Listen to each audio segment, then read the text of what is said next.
It has been more than a month since the first murder in Seminole Heights. It's frustrating to the victims' families, police, and the community that this crime is still unsolved. Tonight, we're digging deeper into another case that's remained unsolved, this one for 2 decades.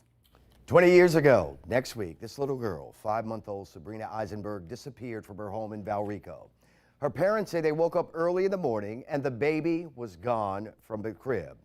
Now, after weeks of searching and pleas to the public, suspicion turned to the parents, Steve and Marlene Eisenberg. Now, understand that this case went national. Not only was a 5-month-old taken in the middle of the night, Hillsborough detectives bugged the Eisenberg home, got some conversations on tape, claimed they caught them red-handed, but very few could clearly hear the audio. Eventually, the charges were dropped. They moved away to Maryland, and they told me earlier this month this was the biggest reason they had to move away. When we decided to make this move, we went to talk to Barry, and I said, Barry, we're moving to Maryland. Right. And I said, we have to, because I can't raise my children here to respect the police. Right. I could not stay. I had to teach my children to be able to respect authority. Right. I brought you this full story last night, and joining me now is the Eisenberg's attorney, Barry Cohen. Thank you so much for being with us tonight. Nice to be with you, Reggie. 20 years ago, Sabrina disappeared. Do you feel in your heart that she's still alive? Steve and Marlene do. I really do. I don't think anybody took that baby to hurt that baby.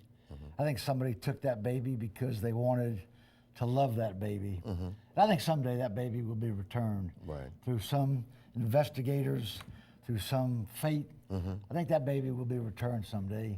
Right. To their parents. Now, you said, on the topic of investigators, it's no secret you had some run-ins with the sheriff's office, federal prosecutors, especially over those audio tapes, the way they handled it. I did have some run-ins with them because they were not true. Mm-hmm. And they were using those transcripts to not only indict them with, right, but to try to convict them with. Mm-hmm. If you believe what was on those transcripts, you would convict them. Right. The only problem was that what was on the transcripts wasn't what's on the tapes. Mm-hmm. And Judge Maraday, our chief judge in the federal court, Judge Piso, and Judge Piso, right, 2 great, courageous judges. Mm-hmm. We're very fortunate to have them in this case as our judges. Mm-hmm. They listened to those tapes. Right. They couldn't hear anything incriminating on those tapes. And they were eventually dropped. And they were dropped. They were thrown out. Now, Darla on Facebook, we were on Facebook Live earlier. Darla says, didn't the Eisenbergs have a dog, and why didn't it bark? We were kind of discussing that. We don't know whether the dog barked or not. They did have a dog, mm-hmm, and he may have barked, may not have barked. Right. We don't know. Mm-hmm. But they certainly didn't hear anybody taking the child, and if the dog barked, right, like my little dog when he barks, mm-hmm, he's barking at someone outside or barking at another dog or right, barking in. You're not getting up in the middle of the night to go check every time a dog barks. Now, we invited Hillsborough Sheriff Chad Chronister to join us. You have a very high liking to this new sheriff. I do. I've met him on several occasions. We've had nice talks. He seems like a gentleman. Mm-hmm. He seems like a professional guy. Right. And I'm hoping that he won't be influenced by the tradition of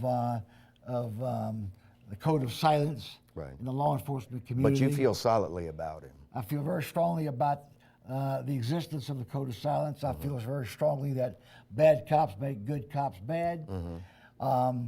And I'm hoping that he'll have the courage, mm-hmm, and the wisdom to put some really aggressive, good faith cops, right, on this case to try to find out. Put some fresh eyes on it. Real quickly. You filed a lawsuit against the investigators, dropped that, but you did win a big award because of on the federal level. Yes, we did. The federal prosecutor's office ultimately realized that they were exposed. The truth was exposed. Mm-hmm. There was nothing on those tapes that were incriminating. Right. There was no incriminating evidence. Mm-hmm. And Judge Maraday and Judge Piso saw through that. Right. And they did what they had to do. Under the Hyde Agreement. Under the Hyde Amendment. Mm-hmm. We got about $2 million in the case. Unfortunately, right, taxpayers had to pay that. But if the police and the FBI had spent more time trying to find this baby, right, instead of building a case against the Eisenbergs, hopefully we may have found the baby By now. by now. But we're still keeping hope. We're still keeping hope, Reggie. All right. Barry Cohen joining us. Thank you so much. Thank you so I much. appreciate it. Thank you so much.